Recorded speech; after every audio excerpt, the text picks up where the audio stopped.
Isang mapagpalang araw mga ka-person. Ngayong araw nga ay wala kaming ginagawa sa bahay at bored kami. Kaya naman gumalang mga person kahit walang pera. At ang una naming pinuntahan ay kanyang pinsan na nag-open ng sisig business. Siyempre bilang pagsuporta sa kanyang pinsan ay pumunta siya. Siyempre bibili na din. Medyo malayo-layo yung pinaradahan namin ng sasakyan dahil nga mayroon dalawang bus na nakaparada at naghihintay ng pasaheros. Hindi na nga kami sumama dahil may dalawang makulit. Dito na lang kami sa sasakyan naghintay. At habang naghihintay, ito namang si Liit ay tamang tingin-tingin lang sa labas. At habang ang kuya ayun doon sila ng mama niya nagkukulitan sa harapan. Even when you feel low, you can still go.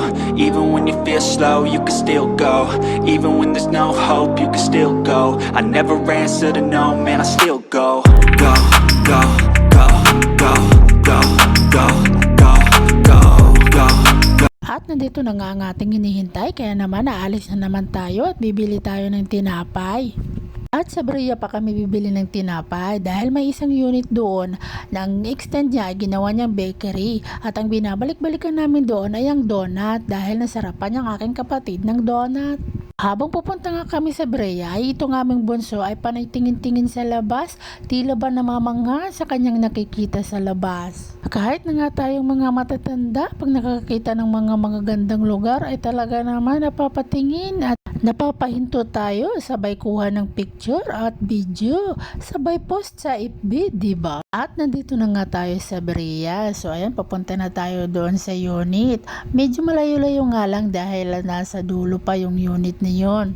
At dito nga ay marami pang unit na wala pang nakatera at marami din naman na nagpapagawa na. Kaya medyo maluwag pa pag kami nadaan dahil wala pang gaanong nakatera dito. Siguro pag may nakatera na sa bawat unit at may sasakyan at sa labas pa pinaparada ay siguro mahirapan na kami. At ayan na nga, nadaanan na nga namin yung bakery at sarado. Kaya naman nandito kami ngayon sa kanyang tiya. Dumiretso na lang kami. Dito na lang namin naisipan tumambay muna dahil wala namang kaming gagawin sa bahay. May pusa pala silang bantay pero mabait naman ang kanilang pusa. Alaga nila yan. At itong dalawa nga ay nag-uumpisa ng magkulitan. Diyos me, hindi na ito mapakaling dalawa pagka ganito na. Si kuya nga ay tahimik lang kapag mayroon siyang cellphone at yan lang talaga magpapatahimik sa kanya. At kung wala yan ay pakarga ng pakarga sa nanay niya. Si Bunso naman ay naglalaro lang ng kanya, kaya lang kung ano-anong pinagkukuha niya dito, kaya kailangan niyang bantayan talaga. Ganon na talaga kapag may anak ka na, kailangan talagang bantayan dahil hindi natin alam kung ano-anong pinagkukuha nila at sinusubo sa kanilang bibig.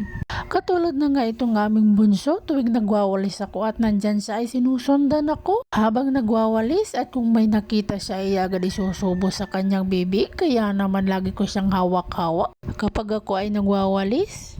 At nandito na nga itong aming bunso, ayan na nga, kinuha na nga yung Sonrox at tinapon pa, kaya naman dinala ko na siya dito sa labas dahil pabalik-balik doon sa tindahan at sa Sonrox lagi nagpupunta. Kaya dito na lang kami sa labas at maglakad-lakad na lang siya kahit medyo mainit-init pa. Kaya gusto namin minsan pumunta dito dahil nakakapaglakad-lakad ng mga bata dahil malawak dito dahil wala pang gaanong tao dito sa kanila. Pero hindi naman kami nalayo sa kanila dahil maraming aso din at baka din mawala kami dahil sa lawak nga nito. At ito na nga, pauwi na nga kami habang ang kuya hawak-hawak pa ang cellphone. Ay siya, hanggang sa muli.